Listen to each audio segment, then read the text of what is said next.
How can an endless addition have one exact answer? Start with 1/2. Multiply by 1/2 to get 1/4. Multiply again to get 1/8. Every new term is created by repeating the same operation. In general, call the first term a and the fixed multiplier r.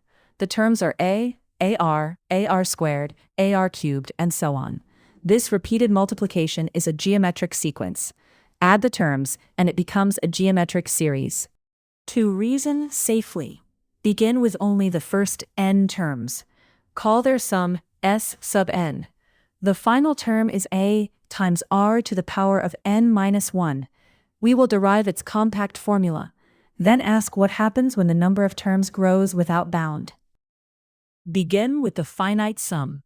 S sub n equals a plus ar squared plus ar cubed, continuing through ar to the power n minus 1. Keep this equation in place.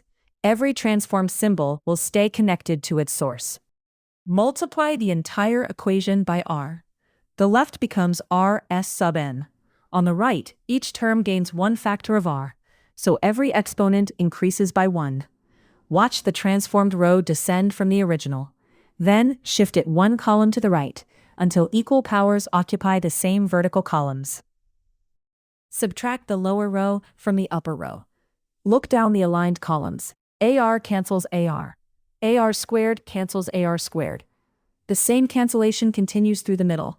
Only two edge terms survive. The first a and the final negative ar to the n.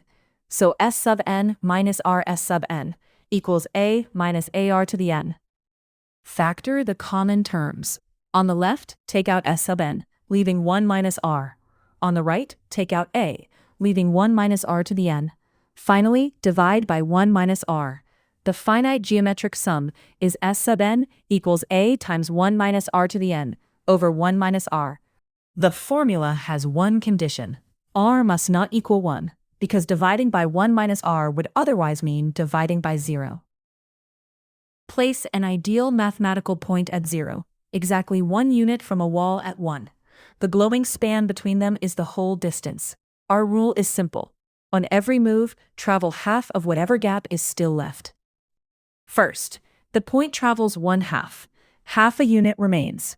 Next, it travels 1/4, leaving 1/4. Then, it travels 1/8. The traveled pieces shrink, but together they keep filling the original unit. This is the geometric pattern. Each new distance is half the one before it. After n moves, the remaining gap is 2 to the negative n, and the total distance traveled is 1 minus 2 to the negative n.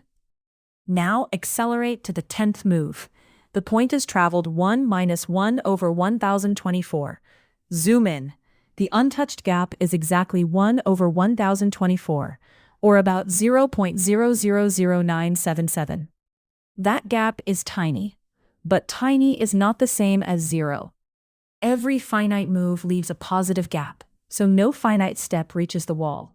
But the sequence of gaps keeps converging. As n tends to infinity, 2 to the negative n tends exactly to 0. The moving point never arrives on a finite step. The limit identifies the wall as the exact destination of the endless process. The whole method comes from one repeated ratio. Write the first n terms, multiply the sum by r, align equal powers, and subtract. The middle terms cancel, leaving the finite formula, s sub n equals a times the sum 1 minus r to the n over 1 minus r. When the absolute value of r is less than 1, the tail r to the n approaches exactly 0. The finite formula therefore converges to a over 1 minus r.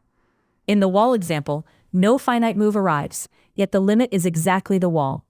This is the central idea. An endless process can have an exact destination.